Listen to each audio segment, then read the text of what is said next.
आप में से भी कुछ ऐसे होंगे जो नौकरी के इंतज़ार में अपनी उम्र निकाल चुके होंगे, क्योंकि देखिए सरकारी नौकरी का तो ऐसा है कि एक भर्ती मिल जाए और 5 साल उसमें लग जाते हैं पूरा होने में, 5 साल लग जाते हैं पूरा होने में। लेकिन अगर आप नेता बनना चाहते हैं तो यहाँ आपका भविष्य बिल्कुल श्योर है। श्योर क्यों है भैया? अगर इलेक्शन 5 साल बाद में होने हैं तो 5 साल बाद में ही होने, 6 साल नहीं लगते यहाँ पर। अगर आपको प्रधानी का पर्चा भरना है तो भैया तैयार हो जाइए, क्योंकि चुनाव तो आ चुके हैं। अब उसके लिए हम चुनाव ज्ञान लेकर आए हैं।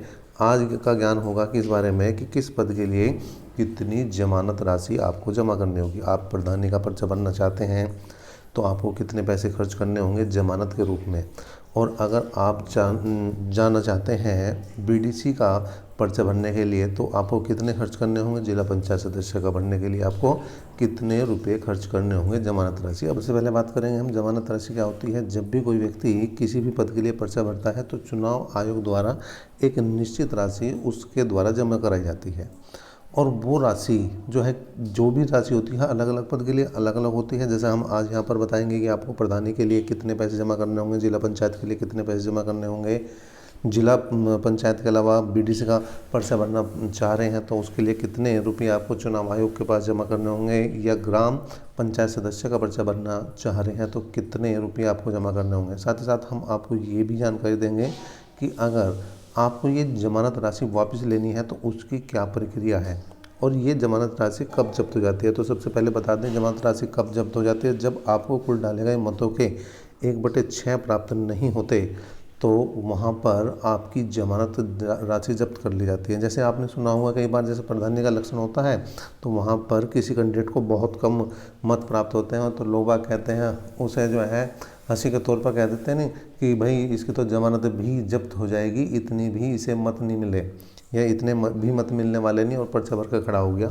तो ये जमानत राशि जो है आज हम बताने जा रहे हैं आपको कितनी है और किस तरह से आप वापस ले सकते हैं। तो सबसे पहले देखेंगे किस पद के लिए इस बार कितनी राशि है और उसके बाद देखेंगे आप किस तरह से इसे वापस ले सकते हैं।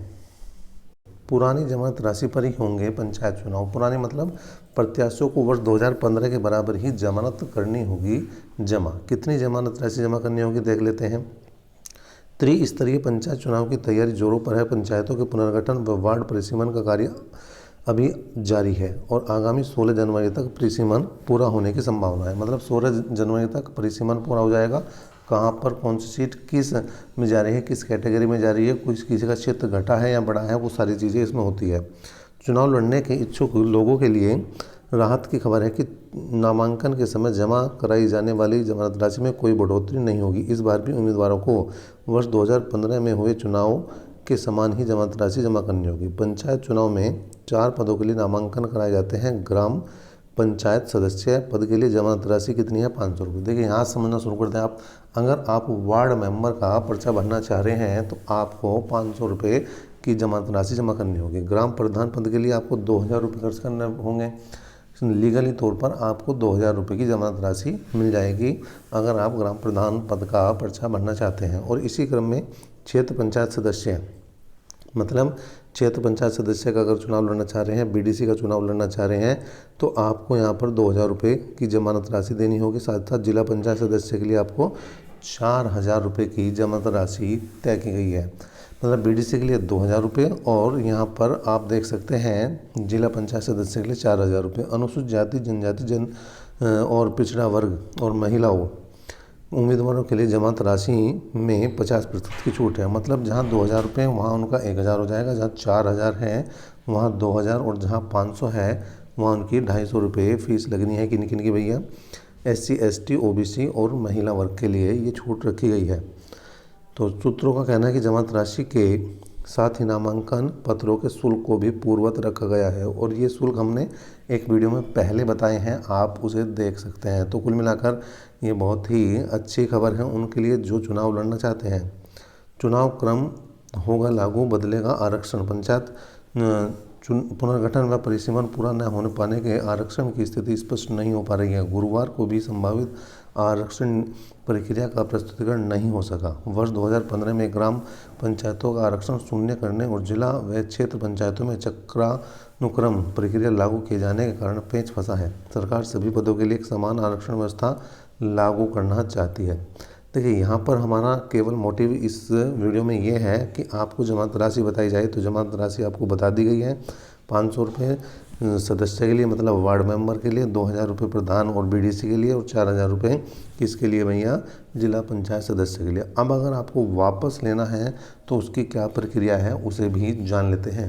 देखिए भाई, कैसे वापस मिलती है जमानत राशि। जब किसी उम्मीदवार का नामांकन खारिज हो जाता है या वह अपनी उम्मीदवारी वापस लेता है तो यह राशि चुनाव आयोग की ओर से लौटा दी जाती है। मतलब किसी भी कारण से आपका पर्चा कैंसिल होता है तो ये फीस आपको दी जाएगी। देखो कितना अच्छा हिसाब है। अगर आपका जो सरकारी नौकरी के लिए फार्म भरा गया है और वहाँ पर कैंसिल हो जाता है कि आपको फीस मिलती है, नहीं मिलती, लेकिन यहाँ पर पर्चा कैंसिल हो रहा तो भी आपको फीस वापस मिलेगी भैया। यही तो फ़ायदा नेता होने में। और साथ ही साथ अगर आप अपना पर्चा वापस ले रहे हैं तो भी आपको राशि वापस कर दी जाएगी। लेकिन क्या, आप अगर सरकारी नौकरी का फार्म भर दोगे तो और वहाँ से ही चाह रहे हैं कि भाई ये तो मैंने गलती से भर दिया है, ये मुझे भरना नहीं था और मैं इसे वापस ले लेता हूँ, तो क्या आप वहाँ फीस ले सकते हैं? नहीं ले सकते। तो ये फ़ायदा है भैया। यहाँ पर देखें, किसी उम्मीदवार की वोटिंग शुरू होने से पहले मौत हो जाती है तो वह राशि परिजनों को वापस मिल जाती है। मतलब अगर कोई कैंडिडेट वोटिंग से पहले, किसी भी स्थिति में वोटिंग से पहले डेथ हो जाती है उसकी, तो उसकी भी जमानत राशि वापस कर दी जाती है उसके जो परिजन हैं उनको, घर वालों को। अगर उम्मीदवार कुल डाले गए मतों के छठे हिस्से से ज़्यादा वोट हासिल कर ले तो उसे जमानत राशि वापस मिल जाती है। मैंने पहले ही बताया, अगर कुल डाले गए मतों के 1/6 प्राप्त नहीं होते तो जमानत जब्त हो जाती है। लेकिन अगर 1/6 प्राप्त होते हैं और वो लेना चाहता है अपनी जमानत राशि तो वापस उसे मिल जाएगी। और यदि कोई उम्मीदवार छठे हिस्से जितना वोट हासिल नहीं कर पाता तो चुनाव जीत जाता है तो उन्हें भी राशि दे दी जाती है। छठा हिस्सा तो नहीं मिला लेकिन वो चुनाव जीत गया तो भी उसे क्या होगा भैया, तो भी उसे राशि वापस कर दी जाती है। तो ये टोटल जो है कुल मिलाकर इस तरह से आप अपनी जमानत राशि वापस ले सकते हैं। तो ये था आज का चुनाव ज्ञान। आगे नए ज्ञान के साथ फिर मिलेंगे, तब तक के लिए धन्यवाद।